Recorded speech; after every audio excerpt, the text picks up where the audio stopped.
She thought I'd never know, never suspect, never question the late nights, the sudden work trips, the silent phone.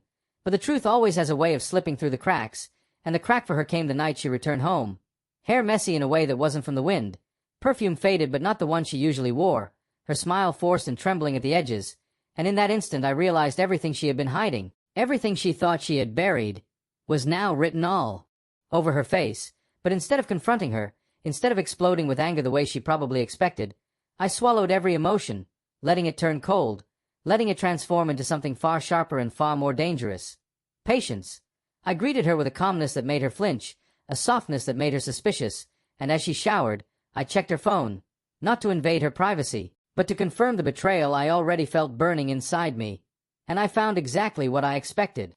Deleted messages, hidden apps, a pattern of calls that formed a map of deceit, and though my heart clenched, my mind sharpened.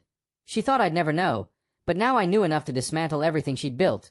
Over the next days, I pretended life was normal, playing the same loving partner role she assumed I'd always remain, while I gathered evidence quietly, screenshots, photos, timestamps, even tracing her car's GPS history, building a file so detailed it could have been a police investigation. And every night as she slept peacefully beside me, her breathing soft and steady, unaware of the storm brewing inches away, I planned the reveal, not cruelly, not violently, but with a chilling precision she would never forget.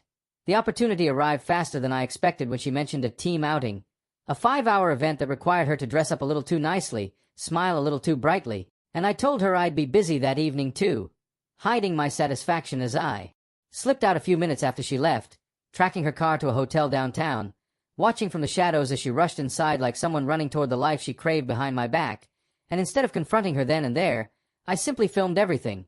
The way she looked around nervously, the way she checked her reflection in the glass, the way she knocked on the door with a trembling excitement she hadn't shown me in months. Then I went home, prepared the living room exactly as planned. Lights dim, a single envelope on the table, her favorite wine opened but untouched, and the TV screen frozen on the first frame of the footage I had compiled. When she returned hours later, trying to seem tired, forcing a yawn she couldn't pull off, I watched her face the moment she saw the screen, her eyes widening, her breath catching, her knees wobbling as she realized the evening she thought was secret had been documented from start to finish, and she slowly turned toward me with a pale face and trembling lips, stammering out excuses so weak they collapsed under their own weight. But I said nothing, not yet.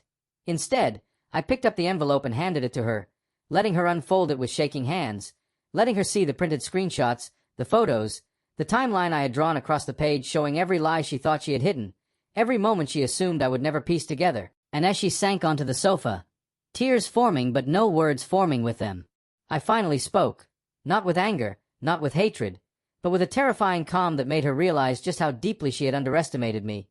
And I told her I already sent copies of the evidence to her sister, her closest friends, and even her manager, not to destroy her, but to make sure she could never gaslight her way out of the truth again. She broke then, not because she was sorry, but because she realized I had taken away the power she always thought she had over me. And I watched in silence as she tried to gather herself, tried to blame stress, loneliness, her job, anything that wasn't her choices. But I wasn't interested in excuses, not anymore. I told her I wanted one thing from her, honesty, but she couldn't even give that without twisting the truth. So I ended the conversation with a single sentence that shattered her more than anything I had shown her. I told her I had already contacted a lawyer and transferred the lease into my name, meaning she had until morning to pack her things and leave. The shock on her face was instant, raw, and painful even for me to witness, but the betrayal had already burned too deep for sympathy. She begged, cried, clutched my arm like her life depended on it, but her grip felt like nothing, like touching someone who had already become a stranger, and I pulled away gently, walking to the bedroom to pack her bag myself, placing everything neatly inside because my revenge wasn't about chaos. It was about clarity, finality, and making sure she understood that I wasn't leaving out of weakness but out of certainty.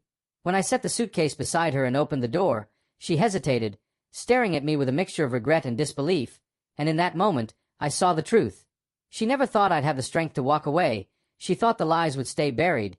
She thought the comfort of my trust would blind me forever. But her return that night, her forced smile, her mismatched perfume, her trembling laugh had told me everything I needed to know, and as she stepped out into the night, the echoes of her footsteps fading down the hall, I felt a strange, quiet peace settle over me. A peace that comes from taking back control, from choosing yourself over someone who never chose you. And when I finally closed the door, shutting out the last remnants of her deception, I realized that knowing the truth hadn't broken me, it had freed me. And sometimes freedom is the greatest revenge of all.